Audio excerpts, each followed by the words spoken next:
자, 오늘 본격적인 이야기를 나누기 전에요. 일단 영상부터 하나 보겠습니다. 자, 북한이요. 열병식에서 얼마 전에 공개한 저겁니다. 화성 20평. 중국, 러시아 고위급 인사들 지켜보는 가운데 우리 이거 갖고 있다 이러면서 핵무력을 제대로 또 과시를 한 건데 이게 미국 본토를 겨냥해서 가장 화제인 건데 정명수 작가님. 네. 그동안 괴물 ICBM 나온다 만다 얘기가 있었는데 결국 나왔어요. 네, 북한이 노동당 창건 80주년 기념식 열병식에서 신형 대륙간 탄도미사일 화성 20형을 공개했습니다. 북한 매체는 이 미사일이 그 기존의 화성 19형보다 사거리, 그다음에 탄두, 그다음에 여러 가지 성능이 개량이 돼서 네. 미국 본토를 직접적으로 타격할 수 있는 유효한 무기다라고 얘기를 한 상황입니다. 그리고 이제 또 중요했던 게 열병식에 러시아 그리고 중국의 고위급 인사 앞에서 이렇게 공개를 했다는 점. 네. 그리고 같이 나왔던 게 이제 극초음속 단거리 탄도미사일 화성 11마 형도 같이 나왔는데 요건 이제 단거리 극초음속 미사일이기 때문에 우리를 겨냥한 이제 우리 미사일 방어망을 교란시키고 파괴시키기 위해서 만들어졌다라고 보시면 될 것 같습니다. 그밖에 조선중앙통신에서 여러 가지 이제 무기 체계를 소개했는데 무인기 발사차 그리고 이제 그 에이브럼스 전차와 우리의 K2 전차가 섞여 있는 듯한 북한이 이제 개발했다고 하는 신형 전차 그리고 네. 이제 방사포 그리고 또 이제 그 우크라이나의 이제 쿠르스크 전선에서 싸웠던 것 같은 이제 파병 부대도 이제 행진에 대열에 동참함으로써 여러 가지 이제 무기들을 과시했습니다. 자, 어쨌든 이 중에서 가장 ICBM 끝판왕으로 불리는 이 화성 20형이 가장 큰 화제를 낳고 있는데 자, 일단 이거 겉보기만 봐서는 모르겠지만요, 자세히. 네, 일단 그렇죠. 어떻게 추정하세요, 전력을? 예, 그러니까 이제 최강의 핵 전략 무기라고 예.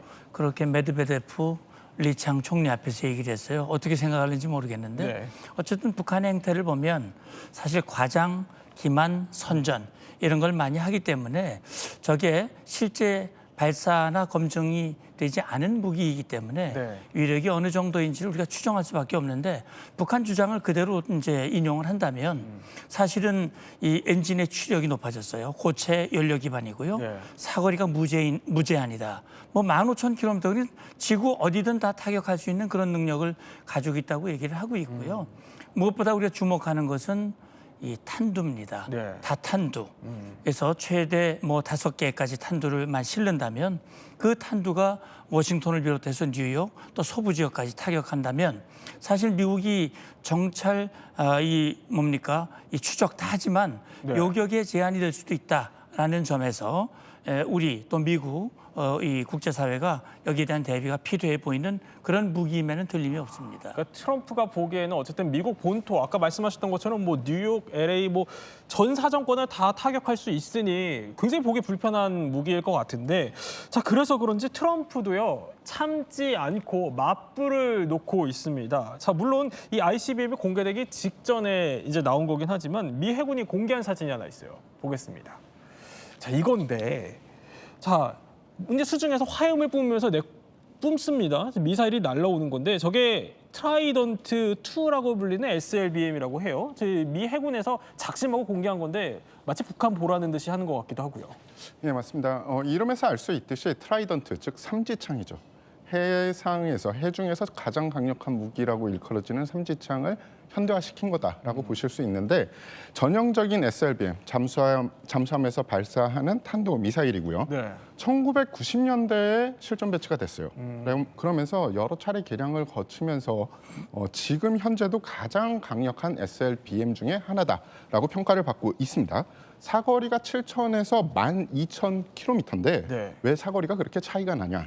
탄두를 8발에서 12발 정도를 장착을 할 수 있습니다. 네. 그래서 탄두 중량에 따라서 사거리는 당연히 차이가 날 수밖에 없고요.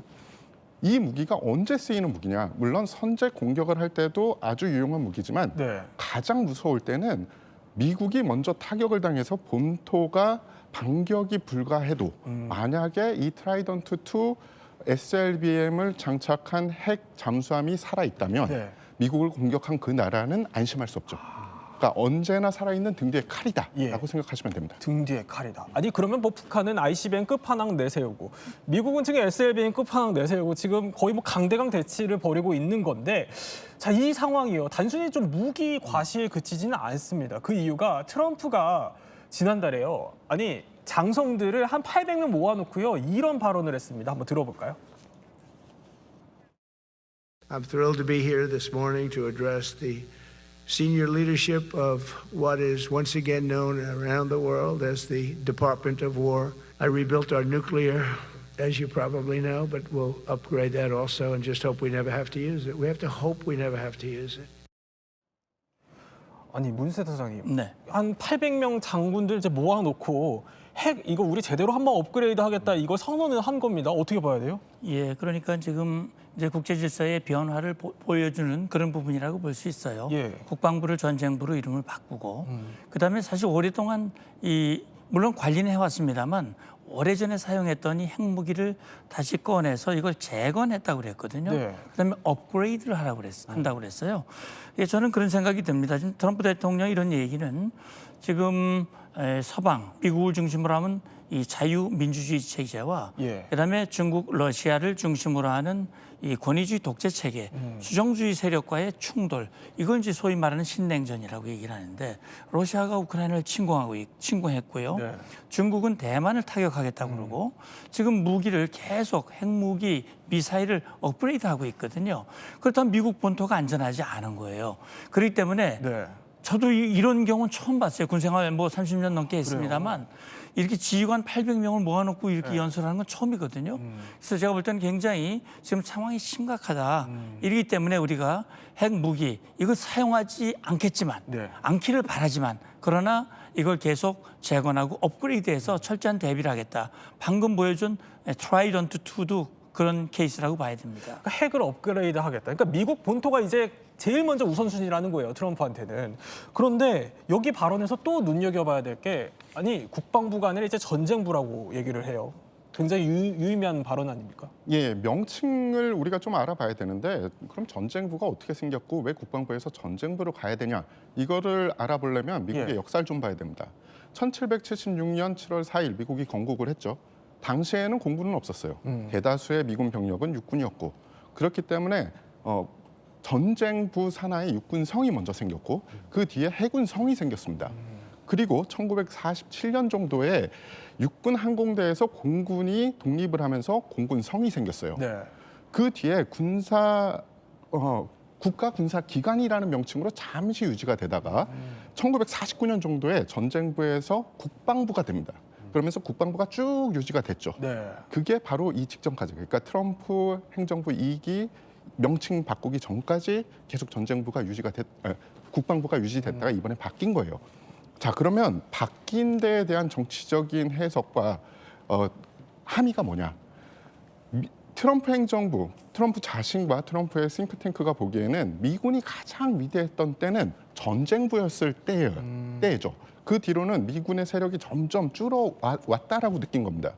그럼 트럼프의 유명한 캐치프레이즈, 미국을 유명하게, 미군을 위대하게라고 하려면 다시 명칭을 바꿔야 되는 거죠. 그래서 미군 체제를 개선하는 데 있어서 이제는 명칭도 바꿔야 돼. 그래서 우리는 국방부 버리고 전쟁부로 간다라는 게 그들의 생각인 것 같습니다. 마치 이 전쟁부가 언제든 미국은 이제 전쟁을 할 준비가 되어 있다 이런 시그널로 읽히기도 해요. 자, 트럼프가 그러면 이렇게 핵을 업그레이드에 나서고 있는 속내를 한번 저희가 분석해 보겠습니다. 자, 먼저 왜 이렇게 핵 전력 강화에 목매냐? 북중러 반미 연합에 대항한다는 겁니다. 정문수 작가님, 얼마 전에 그天安문 막내에 올랐던 그 얘기 같고요. 맞습니다. 그 트럼프의 계속되는 핵 관련 발언은 아마 단순한 뭐 군비 증강 선언이나 뭐 그냥 구호가 아니라 러시아와 중국 그리고 이제 북한이 점점 밀착하게 되는 지점들. 그러니까 아마 미국 입장에선 제2차 세계대전 때 맞서 싸웠던 나치 독일과 이탈리아 그리고 일본을 떠올리게 할 수밖에 없는 그런 지점들이거든요. 특히 네. 이제 시진핑 주석이 주도한 항일 전쟁 승리 80주년 기념식에서 다양한 무기들이 나왔는데 그중에 극초음속 미사일 둥펑 17 그리고 드론 핵 탑재 뭐 가능한 여러 가지 무기 체계들이 사실상 미국을 직접적으로 겨냥하고 있다라는 메시지를 보여준 거나 다름이 없거든요. 그리고 네. 여기에 이제 푸틴 대통령 그리고 김정은 위원장이 참석하면서 반미 군사연대가 이제 만들어졌고 이 지점이 아마 트럼프 대통령 입장에선 감히 나한테 하고 약간 이제 좀 긁힌 지점들이 있지 않았을까라고 추정해 보고 있습니다. 감히 미국에게 이제 도전장을 내미느냐 이런 분석인 것 같아요. 근데 실질적으로 중국을 일단 따져보면 중국의 핵 역량이 그 정도로 위협이 됩니까? 예, 중국은 핵 3축이라고 흔히 이야기를 하는데 예. 우리가 3축에 들어가기 전에 핵무기를 완성시키려면 어떤 요소가 있어야 되냐를 먼저 알아봐야 됩니다. 첫 번째는 신뢰성 높고 파괴력이 좋은 핵 탄두가 있어야 되고요. 핵 탄두를 어디까지 날릴 수 있는 혹은 배달할 수 있는 투발체가 있어야 됩니다. 네. 그래서 이 두 개가 버무려졌을 때 또 한 부분에서만 되면 안 되고 지상, 공중, 해상에서 다양하게 투발할 수 있는 수단이 완비돼 있어야지 비로소 핵 무력이 완성이 됐다라고 이야기를 하는데 그럼 이번 열병식에서 중국이 보여준 네. 그 핵 무기들을 육상에서부터 이제 공중까지 다 한번 말씀드리겠습니다. 예. 육상에서는 둥펑 60일. 저거요? 예, 맞습니다. 고체 연료 추진 방식의 대륙간 탄도 탄으로 사거리가 약 14,000km입니다. 그러니까 미국의 전역을 다 타격할 수 있다라는 거고요. 탄두부 역시 다탄두로 되어 있어서 한 발을 발사를 해서 미국의 여러 전략 거점을 동시에 타격할 수 있는 무기 체계고요. 해상에는 잠수함 발사 탄도 미사일인 쥐랑 3를 이번에 소개했고 역시 전략 원자력 잠수함에서 발사되는 미사일로 역시 다탄두로 돼 있어요. 네. 한 발을 쏴도 미국의 여러 지점을 타격할 수 있는 무기입니다. 공중에서는 전략 폭격기에서 운영이 가능한 공중 발사 탄도 미사일 쥐랑 2를 공개를 하면서 핵 3축이 육상, 해상, 공중에서 완벽하게 됐다라는 것을 보여줬고요. 자, 이 정도로 끝나는 게 아니라 우리는 무인 체계 역시 준비돼 있다라고 해서 보여준 게 있는데 네. 초대형 무인 잠수정이 공개가 됐습니다. 물론 지금은 핵 추진도 아니고 핵 탄두가 장착된다는 어떤 증거는 없지만 유사시가 되면 충분히 장착을 할 수 있고 앞으로 핵 추진으로도 발전할 수 있다라는 게 전문가들의 분석입니다. 자, 이렇게 하나하나 무기를 통해서 분석을 해주셨는데 북한은 어떻습니까? 그럼 북중러의 북한이요. 예, 북한 같은 경우는 지금 삼축이라고 얘기한다면 예. 지금 방금 말씀하신 대로 앞서 얘기했던 화성 20 같으면은 지상에서 발사하는 거잖아요. 예. 근데 이제 해상에서 발사하는 다시 말하면 잠수함에서 발사하는 잠수함 발사 탄도미사일. 그러면 중요한 건 지금 북한이 잠수함이 뭐 한 50척 정도 된다고 얘기를 하지만 사실은 이 핵 동력을 이용한 네. 다시 말하면 원자력 추진 잠수함 지금 없단 말이죠. 그래서 김정은이 지난번에 그걸 한 5,000톤급으로 추정되는 그런 이 핵잠수함을 지금 개발하고 있다라고 얘기인데 지금 화면에 나오는 저거는요. 이 김군옥 잠수함이라서 3,000톤급인데 재래식 잠수함을 일부 좀 개조를 해가지고 SLBM을 발사할 수 있는 네. 저런 그 발사대를 만들었긴 했지만 저게 제대로 지금 가동이 안 되고 있어요. 그래서 지금 북한은 해상에서 다시 말하면 핵추진 잠수함 이 들키지 않고 미국 가까이 갈 수 있는 그 잠수함 체계가 아직 구비가 안 돼 있고요. 네. 역시 전략 폭격기 같은 건 지금 없는 거죠. 어쨌든 지금 중국이라든지 미국이라든지 러시아가 가지고 있는 그 정도 수준은 되지 않지만 네. 적어도 지상에서 발사하는 이 ICBM만큼은 지금 상당한 발전을 이루고 있다 이렇게 볼 수 있습니다. 자, 이렇게 중국, 북한을 살펴봤다면 이제 남은 건 러시아를 한번 살펴봐야겠죠. 자, 두 번째 이유 한번 넘어가 보겠습니다. 자, 두 번째 이유는 그러니까 러시아로부터 직접적인 핵 위협을 받고 있기 때문이라는 건데, 자, 이 부분 트럼프의 언급 한번 들어보겠습니다. We were a little bit threatened by Russia recently, and I sent a submarine, nuclear submarine, the most lethal weapon ever made. We're 25 years ahead of Russia and China in submarine. 그러니까 저렇게 핵을 업그레이드하게 된 계기가 러시아로부터 좀 위협을 받았다 이 얘기예요. 무슨 예, 그러니까 이제 미국을 향해서 우크라이나 돕지 말라는 얘기죠.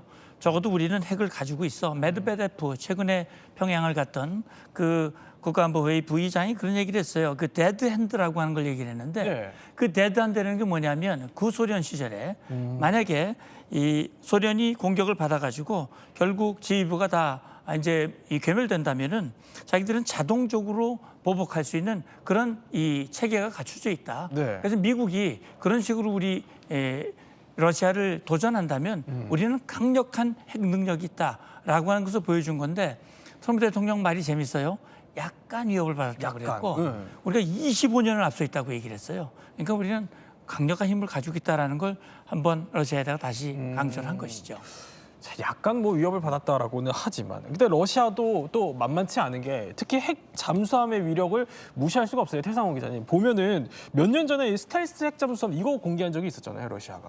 예, 뭐 정확하게 스텔스 핵 잠수함이라고 부를 수 있을지 모르겠지만 예. 그 잠수함의 한 명은 벨그로드라는 함이고요.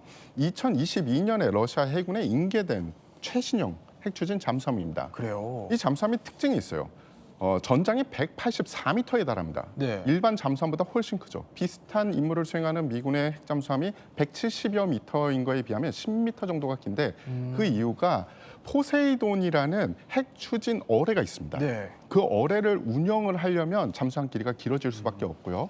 잠수함 하부에 또 다른 핵 추진 심해 잠수함, 그러니까 잠수함 두 척이 같이 다닌다고 보시면 돼요. 그래서 이 잠수함은 특별한 임무를 수행하는 잠수함이라고 보시면 됩니다. 즉 유사시가 되면 미국 근해에 가서 미국의 해안부에 붙어 있는 주요 네. 전략 거점을 파괴시키는. 그러니까 바닷속에서 기다리고 있다가 이제 미국을 향해서 사실상 핵무기를 이렇게 날릴 수 있는 거라는 건데 이 벨고로드가 아니 근데 2022년에 돌연 자취를 감춰서 난리예요.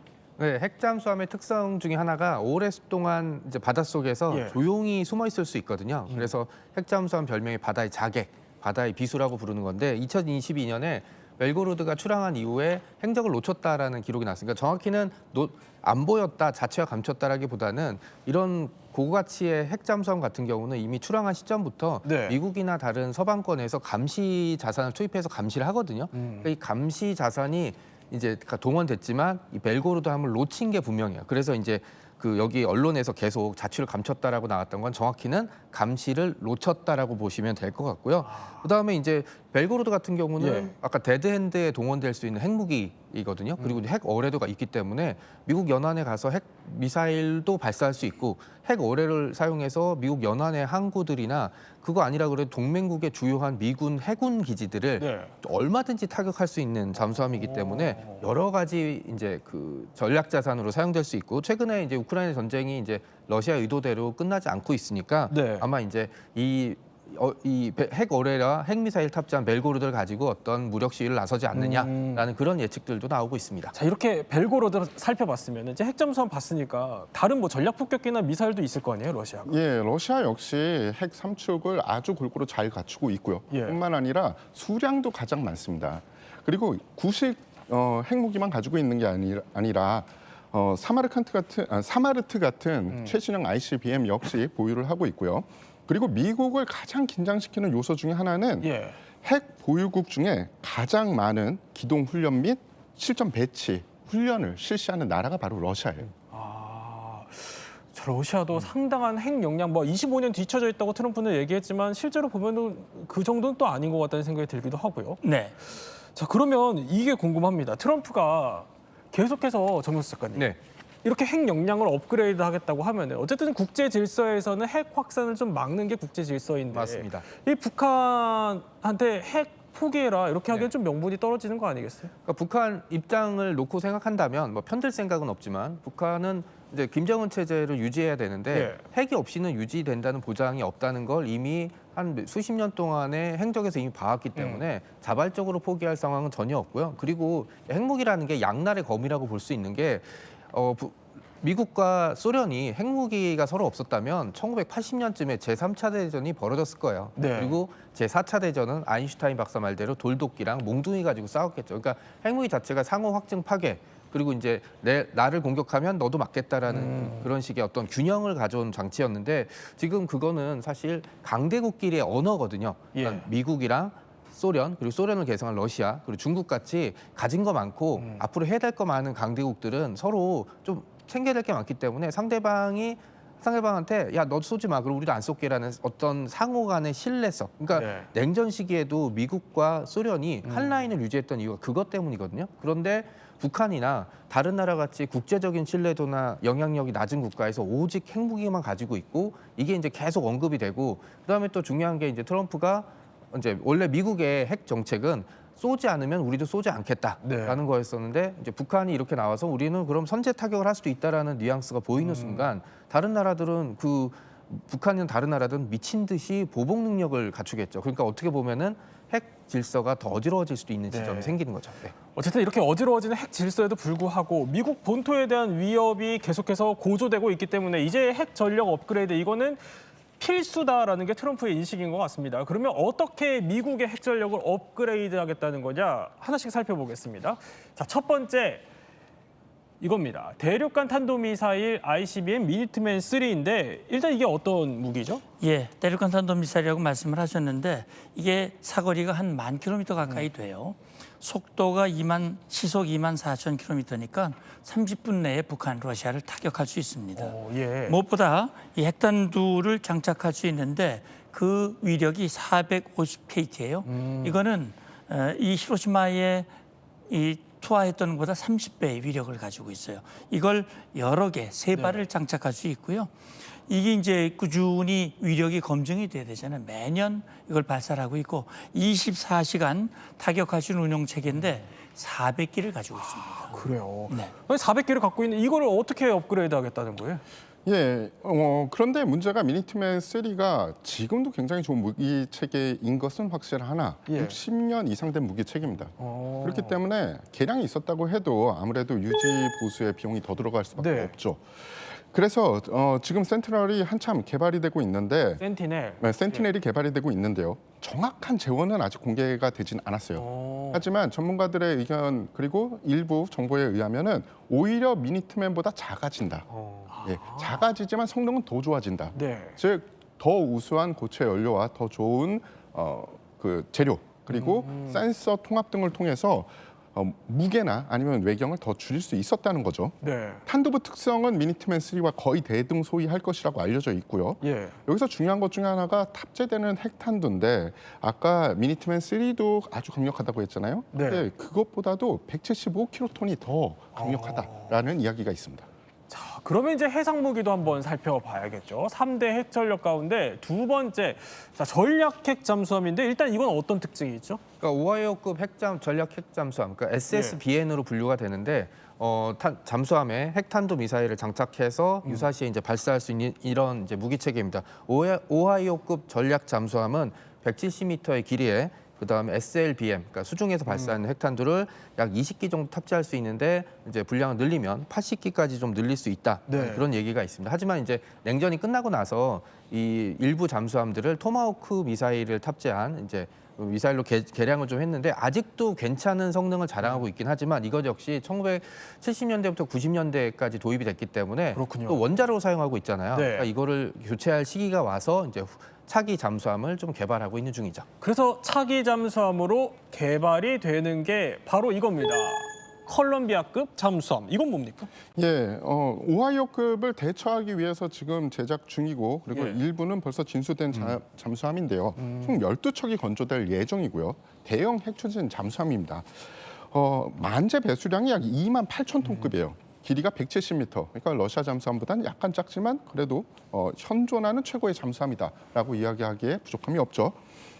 16개의 트라이던트 2 D5 계열의 SLBM을 BM 발사관이 장착이 돼 있습니다. 즉 한 발만 해도 강력한데 그게 16발이 장착이 돼 있으니 어마어마한 거고요. 또 가장 큰 장점 중에 하나는 S1B 원자로를 장착을 하고 있어서 기존에는 뭐 10년에 한 번씩 연료를 바꿔야 되는데 42년 동안 핵 연료 교체 없이 지속 사용이 가능합니다. 그러면 마지막으로 이제 공중도 한번 살펴봐야겠죠. 공중 전력은 장거리 전략 폭격기들, 뭐 B2, B52 이거 얘기하는 것 같아요. 그렇죠. 뭐 거기 B1B도 있지만 B1B는 사실 핵탄두를 탑재하지 않기 때문에 이제 제외하고요. B2 폭격기 그러면 아마 스텔스 폭격기로 잘 알려져 있죠. 지난번에 벙커버스터를 이란에 떨어뜨린 이 폭격기로서 스텔스 기능을 가지고 있기 때문에 안전하게 핵 투발이 가능한 것이죠. 이 적에 노출이 되지 않고요. 그리고 두 번째 이 B52 전략 폭격기는 이 덩치가 커요. 근데 항속거리가 2만 킬로미터입니다. 그러니까 30톤의 폭탄을 싣고 6천여 킬로미터 날아가서 폭격하고 다시 복귀할 수 있는 그런 능력을 가지고 있어요. 그래서 여기에는 사거리 2천에서 3천에 이르는 공중발사 순항 미사일, 탄도 스텔스 미사일, 그리고 사정거리 200km의 공대지 핵미사일을 갖추고 있는데 공대지 미사일 같은 경우는 폭발력이 170kg 킬로톤, 그러면 히로시마보다 10배 이상 위력을 가진 탄두를 탑재할 수 있는 겁니다. 그렇군요. 그런데 이것도 또 이제 업그레이드가 될 예정입니다. 뭐냐면은요. 이렇게요. B-21이 이게 지난해에 새롭게 공개가 됐어요. 예, 작년에 공개된 따끈따끈한 무기 체계인데요. 기존 B2와 비슷한 이 가오리 형상이지만 전체적으로 작아졌습니다. 그리고 별명 자체가 침입자예요. 그 별명이 나온 유래가 뭐냐면은 네. 레이더망으로 보면은 거의 골프공 정도로 보인다. 그러니까 작은 새보다 더 작아 보이는 겁니다. 그래서 어디든지 침투가 가능하고 전략적인 폭격이 가능하다라는 의미를 담고 있는데요. 이 기체의 가장 큰 특징 중에 하나는 스텔스 플러스 무인 운영이 가능한 기체다. 준비가 돼 있는 기체다라는 점입니다. 자, 이렇게 미국을 중심으로 해서 이제 전 세계가 어떻게 보면 핵 전력을 업그레이드하고 있는 이 상황들을 저희가 한번 살펴봤어요. 그럼 우리는 뭘 대비해야 됩니까? 예, 우리로서는 우리 국가 안보를 위해서 우리의 대응 역량을 강화해야 되는데 우리는 핵무기를 가지고 있지 않기 때문에 미국으로부터 확장 억제, 다시 말하면 CNI라고 하는 재래식 핵무기 확장 억제를 강화하는데 신뢰성과 실효성을 높이고요.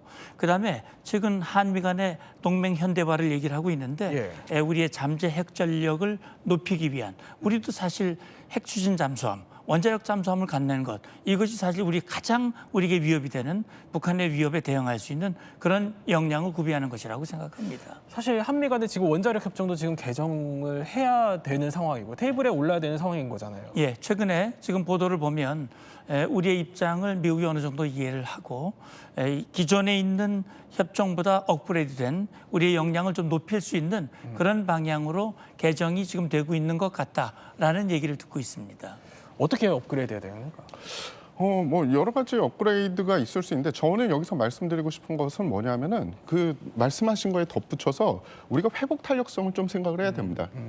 즉 공격을 당해도 어느 정도 방어가 가능한, 그래서 더 많은 사람들을 살리고 그리고 빨리 회복해서 다음을 진행할 수 있어야죠. 네.